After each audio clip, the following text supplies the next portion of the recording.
Praise the Lord, hallelujah. क्या मैं परमेश्वर की जिंदा कलीसिया के साथ आज खड़ा हुआ हूं? हम सभी जिंदा हैं, जिंदा परमेश्वर के लोग जिंदा हैं। Praise the Lord, hallelujah. हम रोमियो की पुस्तक की स्टडी कर रहे हैं। पहले हमने प्रेरितों के काम करा, उससे पहले यूहन्ना करा, और आहिस्ता आहिस्ता हम परमेश्वर की गहरी बातों को सीखते जा रहे हैं। और परमेश्वर का शुक्र कि उसने सारी चीज़ों को पहले से वचनों के द्वारा हमें सिखाने की कोशिश करी है, और जितने उसमें से आशीष पा जाएं वही धन्य लोग हैं। लिखी बाइबल सबके लिए है, लेकिन पढ़कर अगर हमारा हृदय परिवर्तन नहीं हो रहा, हमारे जीवन में कोई भी परिवर्तन नहीं हो रहा, तो वो बाइबल चाहे 30 साल पुरानी हमारे पास पड़ी हो, चाहे 40 साल पुरानी पड़ी हो, वो ऐसा है कि एक हथियार तो मेरे पास पड़ा है, लेकिन मैंने उसको जंग लगने के लिए छोड़ दिया है। Praise the Lord, hallelujah. आइए 15 की हम पहली 3 आयतों को पहले पढ़ें। अतः हम बलवानों को चाहिए कि निर्बलों को निर्बलताओं को सहें, ना कि अपने आप को प्रसन्न करें। निर्बलों की निर्बलताओं को सहें, यानी निर्बलताओं की निर्बलताओं को हम कैसे सह सकते हैं? एक व्यक्ति निर्बल है, विश्वास में कमज़ोर है, उसकी निर्बलता हम कैसे सह सकते हैं? कैसे सह सकते हैं? एक व्यक्ति जो कि निर्बल है, उसकी निर्बलता को हम कैसे सह सकते हैं? हाँ, उनके लिए हम कुड़कुड़ाएं ना, और कोई भी ऐसी बात उनको ना बोलें। कई बारी मतलब दुख तो होता कि इतने पुराने क्रिश्चियंस हैं, मसीह हैं, और अभी तक इसको ये बात का भी नहीं पता, है ना? तो दुख तो जरूर होता, लेकिन उसको हमने सह लेना है। मेरे प्रियो, मृत्यु से पहले हर एक के पास ये मौका है और ये न्योता है कि आप परमेश्वर को अपने निजी निजात दहिंदा कबूल कर लें और सही राह को पकड़कर चलना शुरू कर दें। तो जब परमेश्वर ने आज ही उसको मार नहीं दिया, उसकी सांसें चल रही हैं, उसको एक मौका दिया हुआ है, तो हम क्यों नहीं दे सकते? Praise the Lord. तो हम भी वो मौका उसको दे सकते हैं, ताकि वो भी परमेश्वर के साथ एक निर्बल बलवान बनता जाए। Praise the Lord. किसी की खिल्ली उड़ाने से कभी भी कोई बलवान बना हो तो मुझे कोई एग्जाम्पल बता दीजिए। किसी को नीचा दिखाकर कभी वो बलवान बना हो, मुझे बताएं। अगर हम चोर को चोर बोलेंगे तो क्या वो चोरी करने से छोड़ देगा? उसने कहना कि मुझे लोगों ने समझ तो लिया ही है, अब कर ही जाओ, फिर क्या हो गया? हालांकि उसके लिए कानून बने हुए हैं, और जब पकड़ा जाएगा तो उसकी परेड भी होएगी। तो लेकिन जो कानून का काम है वो कानून को करने दें, हम खुद कानून ना बने। हाँ, जब हमारी मित्रता उसके साथ हो सकती है तो एक सुनहरे अच्छे शब्दों के साथ ज़रूर कह सकते हैं कि मेरे भाई मेरी बहन, ये कार्य अच्छा नहीं है, इसको तू छोड़ दे, तो परमेश्वर की नज़दीकी को, परमेश्वर की महिमा को, परमेश्वर के अच्छे कामों को अपने जीवन में देखेगा। Praise the Lord. हम में से हर एक अपने पड़ोसी को उसकी भलाई के लिए प्रसन्न करे कि उसकी उन्नति हो, है ना? फिर दोबारा इन वचनों को लिखने वाला यही कह रहा है कि अपने पड़ोसी को भी उसकी भलाई करते रहना है हमने, ताकि वो प्रसन्न हो जाए और परमेश्वर में बढ़ने के लिए वो सोचता रहे। क्योंकि मसीह ने अपने आप को प्रसन्न नहीं किया। मेरे प्रियो, परमेश्वर यीशु मसीह ने जब दुनिया में आए, अपने आप को प्रसन्न किया क्या? कि मेरी वाहवाही हो जाए। जिस देश में जाता था, जिस नगर में जाता था, उनको कह देता था कि मत बताना कि मैंने तुझे चंगा करा है। और यहाँ पे हम वीडियोस डाल डाल के बड़ी बड़ी अपनी सराहना चाहते। मैं उन लोगों को गलत नहीं कहता, उनको परमेश्वर उनके हिसाब से सिखाए। लेकिन अगर वो वीडियोस और वो सारी चीज़ें एक दास के जीवन में प्राइड क्रिएट करनी है, एक घमंड को क्रिएट करनी है, तो वो चीज़ें अच्छी नहीं हैं। क्योंकि ये सारा कुछ होते हुए अगर वो व्यक्ति इस वजह से परमेश्वर उसको नरक में भेज दे कि तेरे जीवन में घमंड आ गया था, तो क्या ही फायदा उसका। Praise the Lord.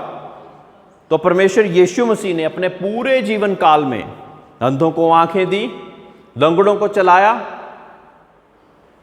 निर्बलों को अपने साथ लेकर चला। हालांकि जब उससे पूछा जाता था कि तू जो चोर उचक्के और संसार के बुरे लोग हैं उनके साथ खाना क्यों खाता है, वो कहता कि वैद्य की जरूरत किसको है, जो भले चंगे हैं उनको या उनको जो रोगी हैं उनको वैद्य की जरूरत है, इसलिए मैं इनके साथ हूं। ये सिचुएशन कब पहुंचती? अब कोई यंगस्टर ये पूछ सकता कि इसका मतलब मैं अपने बुरे दोस्तों के साथ संगति करता रहूं।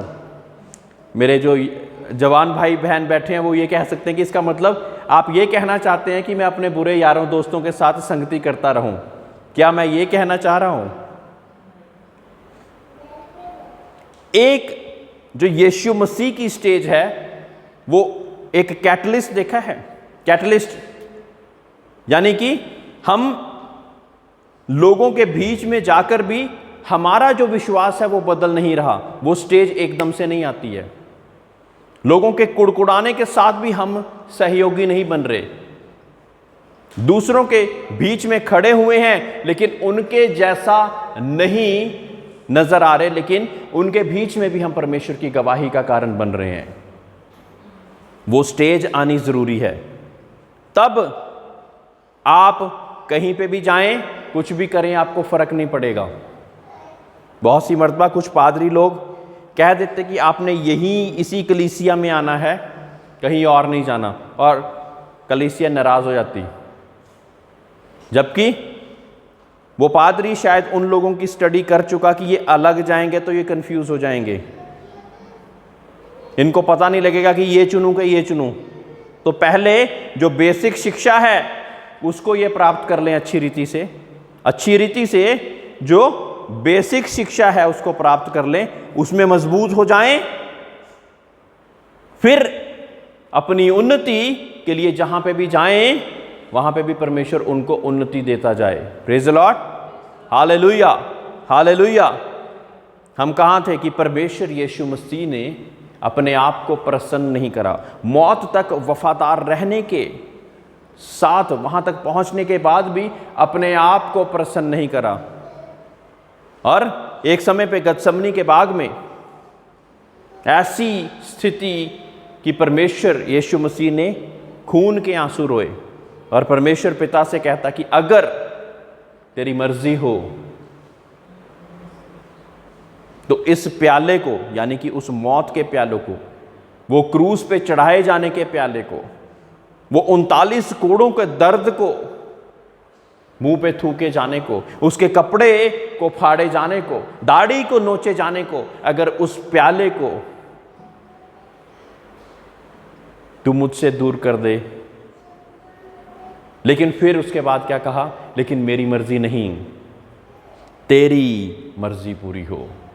यानी कि उसकी मर्जी और उसकी आज्ञाकारिता को इस हद तक पूरा करा कि अपनी जान तक न्यौछावर कर दी ताकि मुझे और आपको जीवन मिल सके। जब उसने अपनी जान तक न्यौछावर कर दी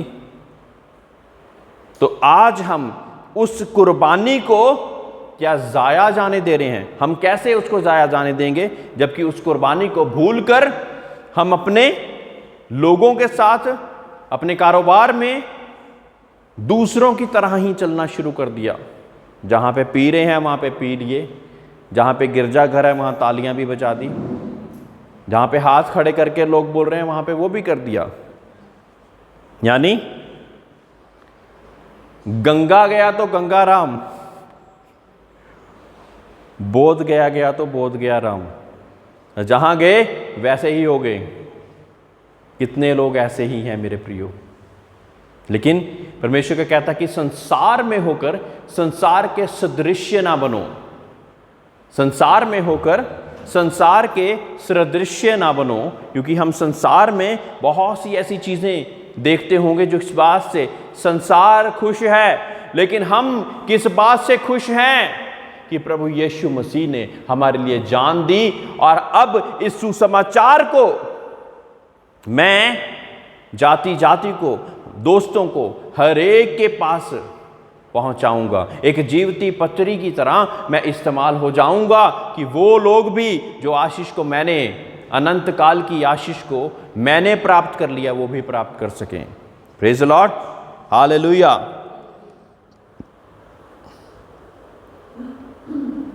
अब चौथी आयत पे अगर हम जाते हैं कि जितनी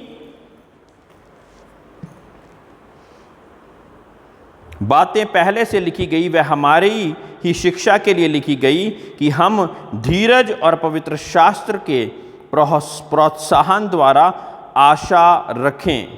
अब धीरज और आशा कैसे आ रही है? धीरज और आशा कहां से आ रही है? पवित्र शास्त्र के नहीं, उसी आयत के द्वारा बोलिए, वहां देखो लिखा हुआ है,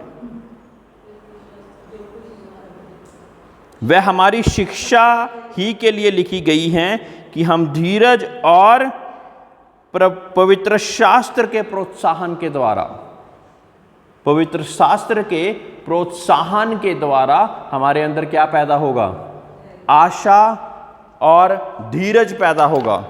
यानी जब हम पवित्र शास्त्र की बातों को सुनेंगे, पढ़ेंगे, तो हमारे अंदर क्या पैदा होगी? आशा और धीरज। क्या ये पवित्र आत्मा का फल है? हाँ, क्या पवित्र आत्मा के फलों में से ये है? हाँ, praise the lord, praise the Lord. तो धीरज और आशा पवित्र शास्त्र को पढ़ने से हमें उसको प्रोत्साहन मिल रहा है और वो हमारे अंदर पैदा हो रही है। यानी कि पवित्र आत्मा का फल हमारे अंदर पवित्र शास्त्र को पढ़ने से और फिर उससे मांगने से पैदा हो रहा। धीरज और शांति का दाता परमेश्वर तुम्हें यह वरदान दे कि मसीह यीशु के अनुसार आपस में एक मन रहो। धीरज और शांति का दाता कौन है? प्रभु यीशु मसीह। और वो आपको वरदान क्या दे रहा है? एक मन होने का। आज जब मैं इस अध्याय को तैयार कर रहा था तो जो एक मन है वो वहां पे आके मैं अटक गया। हमारी फैमिलीज में 4 लोगों के 4 मन होते हैं, एक मन नहीं होते। और हमारी ये दुआ भी नहीं कि एक मन हो, जबकि परमेश्वर के वचन में क्या लिखा हुआ कि जब 2 या 3 व्यक्ति एक मन होकर प्रार्थना करेंगे तो मैं अपने पिता से विनती करूंगा कि उन दुआओं को सुनकर पूरा करें। Praise Lord, praise Lord. तो एक मन 2 या 3 जब हो जाते तो एक विटनेस का काम हो जाता। मैंने एक एफिडेविट के बारे में बताया था। एक एफिडेविट ट्रू कब माना जाता? जब 2 या 3 विटनेस होते, उसके साक्षी होते, 2 गवाह होते कि हां जो लिखा है वो सच्चा है। अब प्रार्थनाओं में हम क्या करते? 2 या 3 व्यक्ति एक मन होकर इसको बोलते कि हाँ जो हम बोल रहे हैं वो सच्चाई के साथ बोल रहे हैं, वचन के साथ बोल रहे हैं। तो तब जो परमेश्वर है वो हमारी दुआओं को सुनकर पूरा करता। लेकिन दुष्ट की चाल क्या है कि एक मन ही नहीं होने देना। मियाँ बीबी एक मन नहीं, बेटा माँ एक मन नहीं, बेटा बाप एक मन नहीं, 4 लोग हैं, सब अपनी अपनी सोच रहे। एक उदाहरण के तौर पे मैं एक किस्सा बताना चाहूँगा कि एक घर में 4 व्यक्ति थे। ये एक लाइव प्रैक्टिकल एग्जांपल बता रहा हूँ, मुझे बहुत ही करीबी से वो लोग जानते हैं। उन्होंने सन्नी इंक्लेव में जगह खरीदनी थी, प्लॉट खरीदना था, चंडीगढ़ में रहते थे, 4 व्यक्ति थे। तब सन्नी इंक्लेव में मेरे ख्याल या गुलमोहर में 5-6 हज़ार रुपये गज कीमत चला करती थी। अब 20-25-30 हज़ार रुपये कीमत भी है, इससे ऊपर भी है। तब एक व्यक्ति ने प्लॉट देख के आना, दूसरे व्यक्ति ने उसको इनकार कर देना। कीमतें बढ़ती जा रही हैं, 6,000 पहुंच गई, 7,000 पहुंच गई। अब 2 व्यक्ति एक मन हो गए, लेकिन तीसरा व्यक्ति आ रहा है, उसको मना कर दिया, कीमत 10,000 पहुंच गई। 3 व्यक्ति एक मन, बड़ी मुश्किल से, इनमें सालों साल लग गए। 3 व्यक्ति एक मन हुए, शायद 3-4 सालों में, तब कीमत 15,000 रुपये पहुंच गई। अब सब तीन व्यक्ति एक मन के हैं, चौथे को दिखा रहे कि उसको दिखा दें, वो हाँ कर देगा तो अब तो ले लेंगे, कीमतें बहुत बढ़ रही हैं। उसने इनकार कर दिया। 4 व्यक्तियों का मन जब बना तो कीमतें पता नहीं कहाँ की कहाँ बन चुकी थी। किसका नुकसान हुआ? Praise the Lord.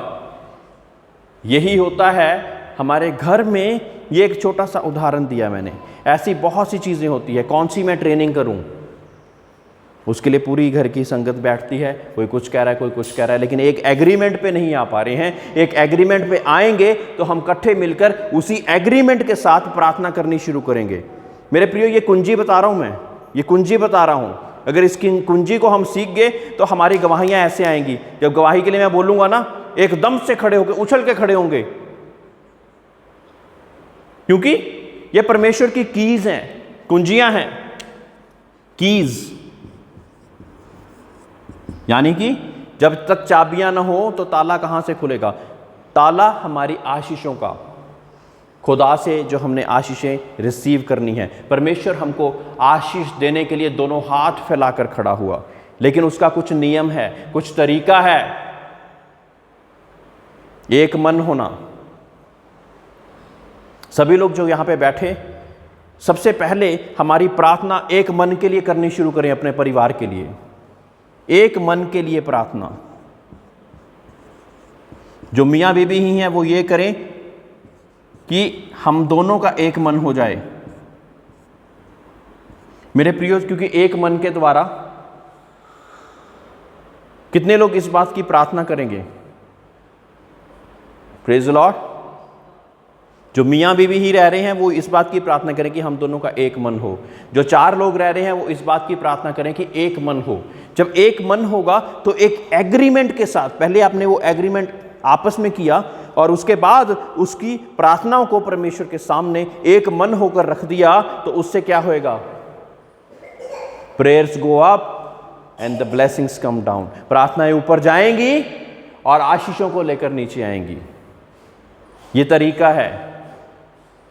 अगर इस तरीके को हम जितनी जल्दी समझ जाएं उतना ही अच्छा है। लेकिन एक मन के लिए प्रार्थना के लिए हमने आज तक कभी प्रार्थना नहीं करी। किसने किसने करी है?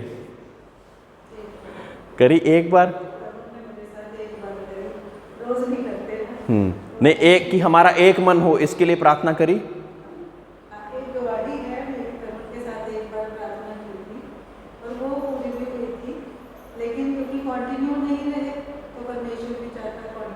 हाँ हाँ हाँ, प्रेज़ द लॉर्ड, हालेलुया।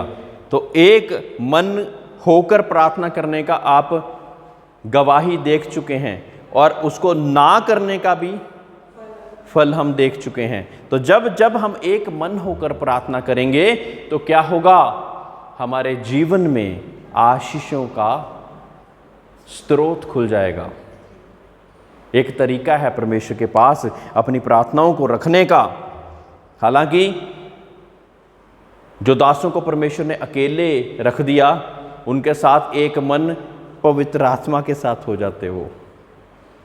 नहीं तो हम सोचेंगे कि वो तो अकेला ही पादरी है, वो कहाँ से। अब जो पौलुस, जो इस पत्री को लिखने वाला परमेश्वर का दास है, उसने शादी नहीं की थी, तो वो किसके साथ एक मन होता? बाल बच्चे भी नहीं है, पत्नी नहीं है, एक मन कहाँ से होता? तो वो परमेश्वर की पवित्र आत्मा के साथ, इससे बड़ी कोई बात हो सकती है? Praise the Lord, hallelujah, hallelujah. जितना कठिन एक मन होना, आपस में एक दूसरे के साथ है ना, पवित्र आत्मा के साथ एक मन होना उतना भी मुश्किल है, क्योंकि हमारी समझ तो दुनिया की है, पवित्र आत्मा की समझ तो ऊपर की है। और वो जब हम समर्पण पूरा करेंगे ना, तभी एक मन हो पाएंगे। Praise the Lord. जब हम समर्पण पूरा करेंगे तब पवित्र आत्मा के साथ एक मन हो सकेंगे। ऐसे ही एक पति और पत्नी का जब तक समर्पण का जीवन नहीं है तो कहां से एक मन हो जाएंगे। एक बेटा अपनी माँ बाप को समर्पित नहीं कर रहा, बेटी माँ बाप के साथ समर्पित नहीं है, तो वो एक मन कहां से हो जाएंगे? उनका एक मन होना जरूरी, ताकि उनके जीवनों में परमेश्वर का बड़ा कार्य हो सके। Praise the Lord. समर्पण का जीवन, समर्पण का जीवन, तो समर्पण का जीवन एक दूसरे के साथ आकर फिर हम अपनी दुआओं को ऊपर लेके जाते, और फिर हम परमेश्वर की पवित्र आत्मा के साथ भी एक मन होते हुए उस सिंहासन के सामने उन दुआओं को रख देते, और फिर परमेश्वर उंडेल देता, क्योंकि वो चाहता है आपको ब्लेस करना। वो चाहता है कि आपके जीवन में कुछ भी दुख, तकलीफ, तंगी, मुसीबत, परेशानी ना आए। एक एफिडेविट में एक तो विटनेस होता और दो पार्टीज होती हैं। वो दो पार्टीज कौन कौन सी हैं? एक आप और एक परमेश्वर। ये वचन, एक जो एफिडेविट है, दो पार्टीज होंगी और विटनेस होंगे, नहीं तो अकेले ही थोड़ी। अगर मैं अकेले ही कहूं, वचन के अलावा कुछ भी कह दूं, तो वो परमेश्वर के एग्रीमेंट के साथ नहीं है। एक एफिडेविट को ट्रू होने के लिए दो विटनेस चाहिए, और एक खुद पार्टी खुद होगा और एक अपोनेंट पार्टी होगी, तभी वो एग्रीमेंट या एफिडेविट बनेगा। अकेले अपने लिए एफिडेविट बनाता कोई नहीं बनाता। तो विटनेस भी जरूरी है और दो पार्टीज भी जरूरी हैं। दो पार्टीज यहां पे कौन सी हैं? मैं और मेरा परमेश्वर का वचन, क्योंकि परमेश्वर तो वचन है, शब्द, वचन। रिलेट कर पा रहे हैं? कुछ हम कुछ रिलेट कर पा रहे हैं। तो जब हम परमेश्वर की इच्छा के अनुसार दो व्यक्ति मिलकर, एक होकर, एक मन होकर प्रार्थना करेंगे तो पूरी होगी। अब मेरे हिसाब से आप सब चीज को, उस सीक्वेंस को सीख पाए होंगे। Praise the Lord. उस सीक्वेंस को सीख पाए होंगे कि परमेश्वर के वचन के अनुसार, जो कि एक पार्टी परमेश्वर का वचन है, एक पार्टी मैं हूं, उसके साथ मिलकर हम एक उस पे आ रहे हैं। और दो विटनेस हैं, वो हमारे अपने ही घर के लोग हैं, जो कि उस वचन के अनुसार परमेश्वर के सामने उस प्रार्थना को पेश कर रहे हैं, और फिर परमेश्वर की ब्लेसिंग्स को अपने घर पे देख रहे हैं। परमेश्वर के कई दास ऐसे भी हैं, हालांकि मैं परमेश्वर यीशु मसीह का एग्जाम्पल देना चाहूंगा कि कल ही हम एक वचन को कन्वेंशन में गए और सुना कि एक व्यक्ति जो कि बहुत बीमार था, उसको पैरालिसिस था, अधरंग का रोगी, उसको जब बहुत भीड़ के कारण वो यीशु मसीह के पास नहीं पहुंच पा रहा था, तो उन व्यक्तियों ने छत पे ले जाकर उस छत को फाड़ दिया और वहां से परमेश्वर के यीशु मसीह के सामने उतारा ताकि उनको वो चंगा कर सके। लेकिन परमेश्वर ने चंगाई की प्रार्थना पहले नहीं करी। क्या कहा? कि इसके पाप चंगे हो जाएं। बहुत से लोग इस चीज का भेद जानते हैं कि जब पाप जिसकी वजह से ये अधरंग आया वो ठीक हो जाएगा तो बंदा अपने आप ठीक हो जाना। लेकिन वहां पे लोगों को समझ नहीं लगी बात। ये कौन है जो पापों को क्षमा कर रहा? वो कहता कि तुम्हारी उसके लिए जो तुम सुनना चाहते हो वो मैं कह देता हूं कि जा तू चल फिर। और वो व्यक्ति उसी समय पे खड़ा हो गया और चलने फिरने लग गया। लेकिन बैकग्राउंड उसको पता है, हमको हमारी बैकग्राउंड पता है। बहुत से लोग ऐसे आते, हम 4 संडे से चर्च आ रहे हैं, हम चंगे नहीं हो रहे। मेरे प्रियो, बैकग्राउंड आपको पता है, वजह क्या है। परमेश्वर जो कि एक व्यक्ति के को चंगाई दे सकता, वो दूसरे के साथ कोई अलग व्यवहार नहीं करेगा। लेकिन अलग व्यवहार हमारी अपनी वजह से हो रहा, क्योंकि हम अपने साथ कोई और बर्डन भी लेके चल रहे हैं, एक और बोझ भी लेके चल रहे हैं, जिस कारण जो परमेश्वर देना चाहता उसको मैं रिसीव नहीं कर पा रहा हूं। उस व्यक्ति को चंगाई चाहिए थी, वो चंगाई रिसीव करने के लिए उसके पाप क्षमा होने जरूरी थे। पाप क्षमा हो गए तो चंगाई ऐसे आ गई।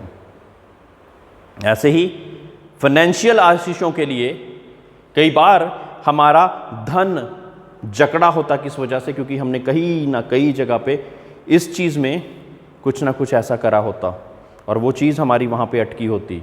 हम उस चीज़ को तो चंगा कर ही नहीं रहे, लेकिन पास्टर से लगातार बोली जा रहे हैं प्रार्थना करो, प्रार्थना करो, प्रार्थना करो। और जब परमेश्वर का दास प्रार्थनाओं के द्वारा परमेश्वर के दास को ये पता लगता कि ये वजह उस वजह से है कि इसने किसी का धन मारा हुआ है या धोखे से लिया हुआ है, उसको चंगा कर ले, तो मैं इसको भी चंगा कर दूंगा। और ये चीज किस लिए है मेरे प्रियो? अब प्रार्थनाएं आपके ऊपर पहुंच गई ना, तो यहां पे गॉड है और यहां पे जीसस है, यहां पे डेविल है। डेविल का काम क्या है? दोष लगाना। क्या काम है? दोष लाना, आपको दोषी ठहराना। तो जब ये प्रार्थनाएं आपकी ये सारी चीजों के साथ परमेश्वर के सिंहासन के पास पहुंच रही, तो पैरवाई हमारा यीशु मसीह, हमारा ग्रेटेस्ट एडवोकेट हमारे लिए पैरवाई कर रहा है। और तभी दुष्ट क्या बताता है परमेश्वर को? इस व्यक्ति ने तो धोखा दिया हुआ है। क्या तू धोखेबाज इंसान को ब्लेस करना चाहता है? वो भी बाइबल जानता हमसे ज्यादा।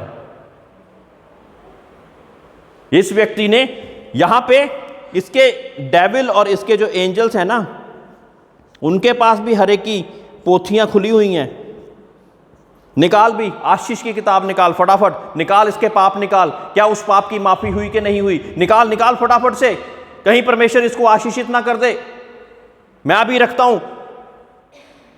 और फिर वो भी उसी हिसाब से परमेश्वर के सामने उस चीज को रखता। परमेश्वर इसने 1990 में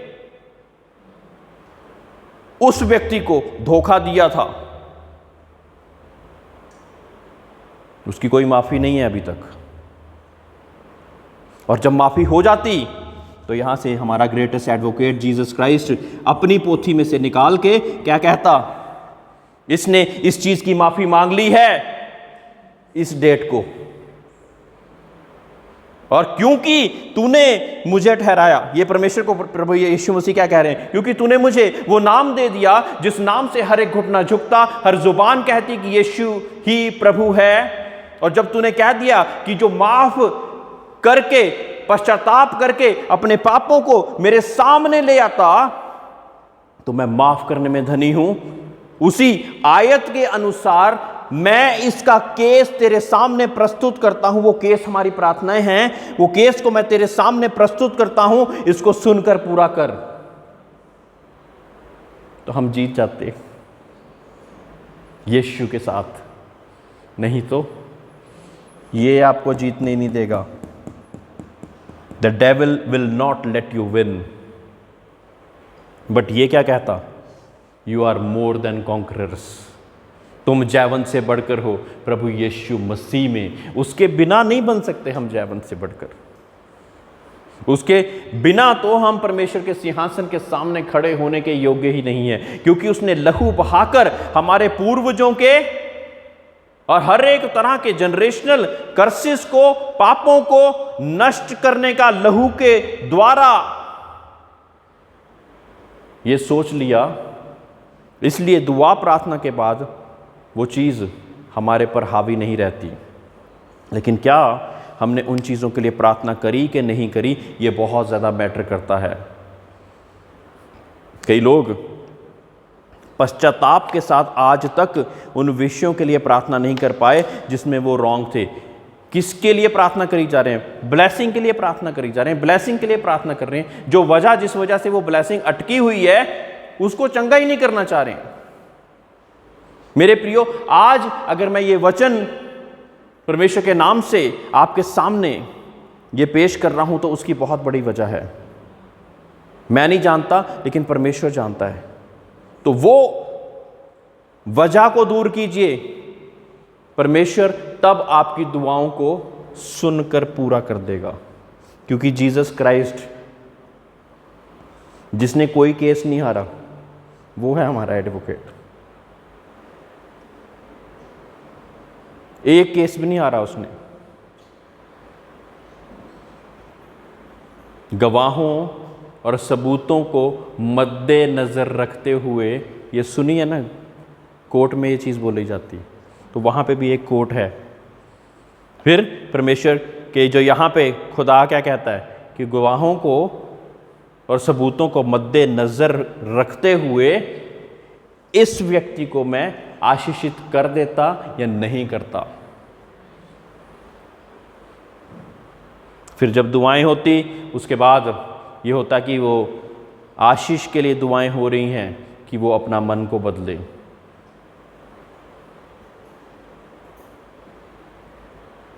संगीता के लिए दुआएं हो रही हैं, वो अपने मन को बदले। लेकिन बदलना उसने खुद है। मेरी जंग कोई और नहीं लड़ सकता। जिसको सजाए मौत हुई होती, उसी को फांसी होती ना, कि किसी और को हो जाती। जिसने चोरी करी उसी को दंड।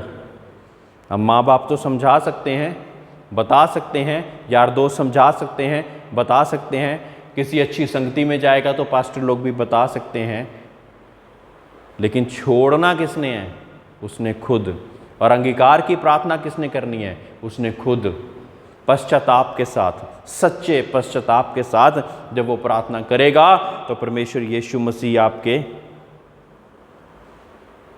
इस केस को अप्रूवल लेकर आपकी प्रार्थनाएं नीचे पहुंच जाएंगी। Praise the Lord, hallelujah. मैं विश्वास करता आप बहुत सी चीज़ों को सीख रहे हैं। कितने लोग कुछ सीख रहे हैं? Praise the lord, praise the Lord. ये मैं माइंड अपने आप से बना के नहीं आया था, लेकिन जब मैं यहाँ पे खड़ा होता तो परमेश्वर इन वचनों को मुझे देता ताकि जो सुनने वाले हैं वो आशीष प्राप्त कर सकें और बोलने वाला भी। Praise the Lord, hallelujah. मेरी सिर्फ एक कोशिश होती है कि परमेश्वर, मैंने समर्पण कर दिया है, तू बुलवा जो बुलवाना चाहता। Praise the Lord, hallelujah. 15 की 7वीं आयत, इसलिए जैसा मसीह ने परमेश्वर की महिमा के लिए तुम्हें ग्रहण किया, वैसे ही तुम भी एक दूसरे को ग्रहण करो। परमेश्वर की महिमा के लिए प्रभु यीशु मसीह ने हमें ग्रहण कर लिया। Praise the lord, praise the Lord.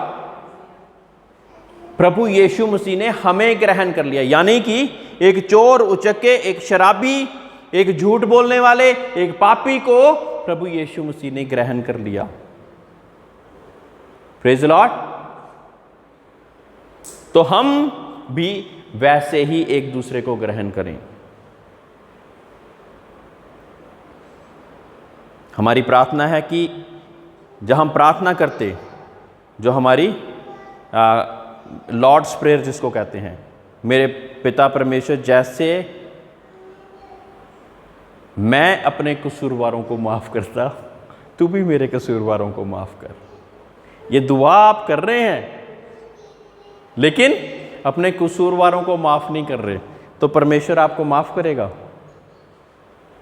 आप खुद ही बोल रहे हैं ये चीज़ परमेश्वर के आगे, कोई और तो नहीं बोल रहा। कि जैसे मैं अपने कसूरवारों को माफ़ करता, तू भी मेरे कसूरों को माफ़ कर। तो जब ये दुआ करें ना, जरा सोच समझ के करें यार। Praise the Lord, hallelujah. 15 की 12वीं आयत में हम जाते हैं।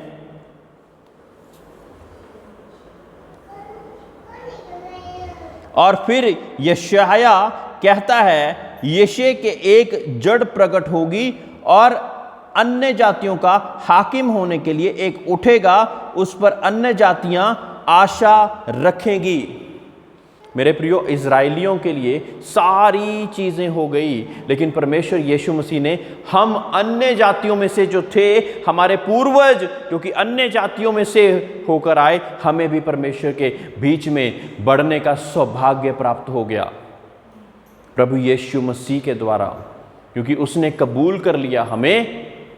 जितनों ने विश्वास किया उतनों को उसने बेटे और बेटियां बनने का अधिकार दे दिया। और विश्वास जब हम करते तो उसके कहना मानते, उसकी बातों को अपने जीवन में लागू करते। Praise the Lord, hallelujah.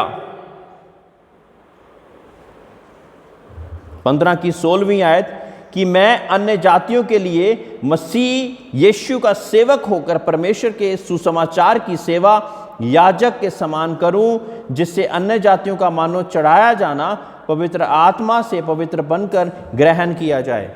मतलब जो भी ऑफरिंग हम परमेश्वर के सामने जो अन्य जाति होकर भी चढ़ाते, तो वो ग्रहण योग्य कब होती? जब हम परमेश्वर यीशु मसीह को कबूल करके फिर कुछ चढ़ाते। अगर वैसे ही चढ़ाते जाएं, कुछ लोग क्या करते कि हम सारे पाप करते रहेंगे, लेकिन एक दिन रुककर मंदिर गिरजाघर के सामने, मस्जिद के सामने एक बड़ा चढ़ावा दे देते।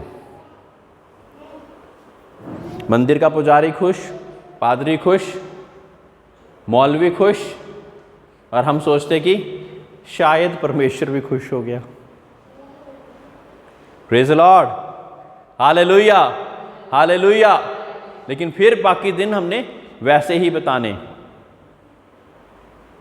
परमेश्वर की आज्ञा के बिना बिताने, और हम सोचें कि हमारा ये बड़ा चढ़ावा कबूल हो गया होगा।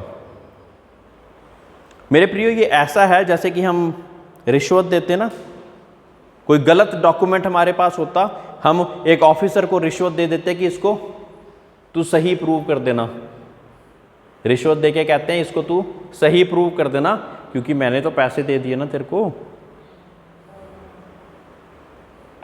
परमेश्वर को दे सकते हैं हम रिश्वत? हैं?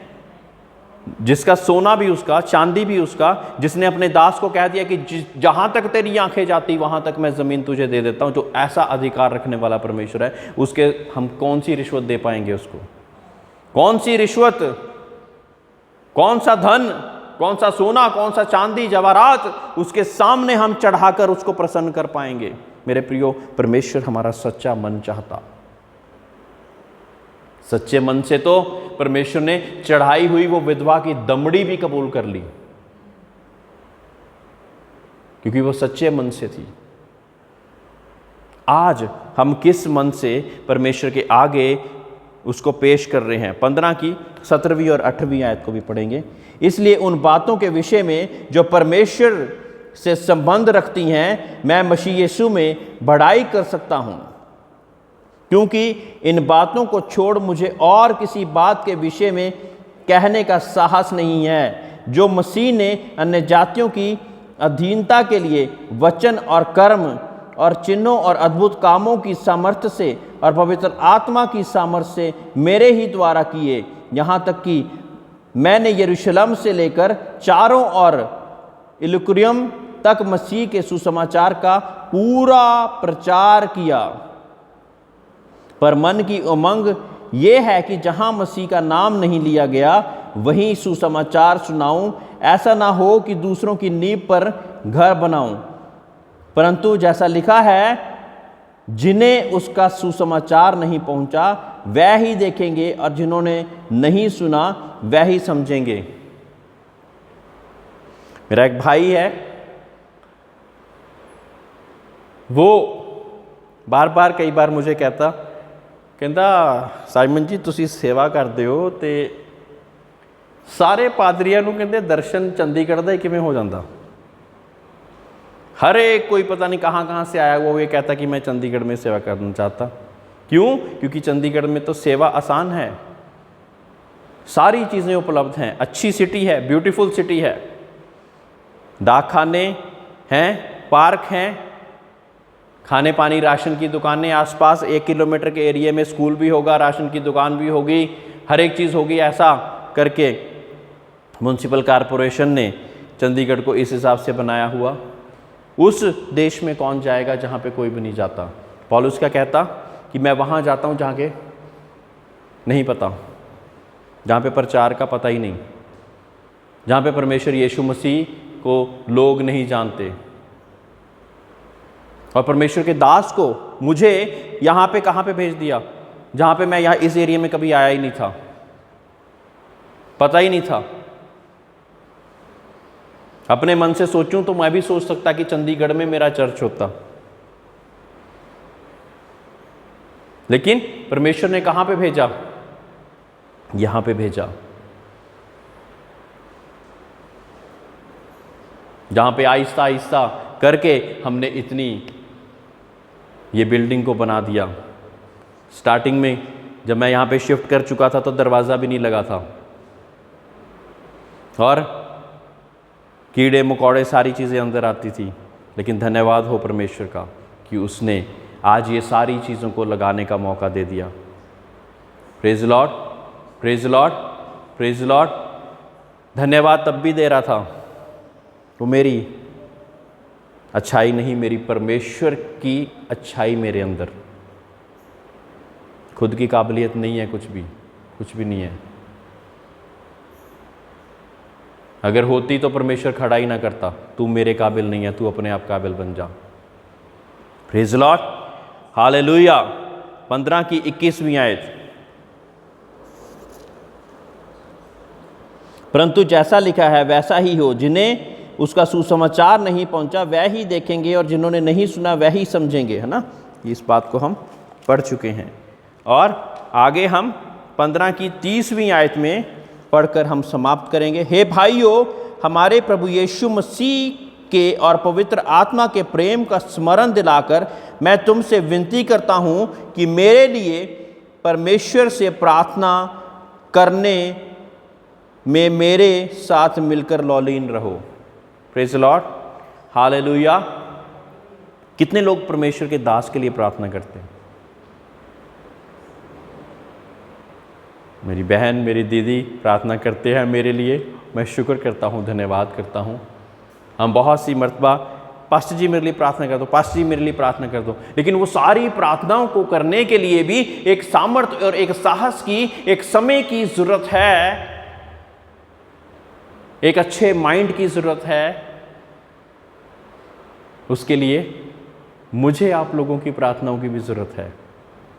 Praise the Lord, hallelujah, hallelujah. ताकि परमेश्वर की भेद की बातों को आपके सामने रख सकूं बिना किसी चैलेंज के। Praise the Lord, hallelujah, hallelujah.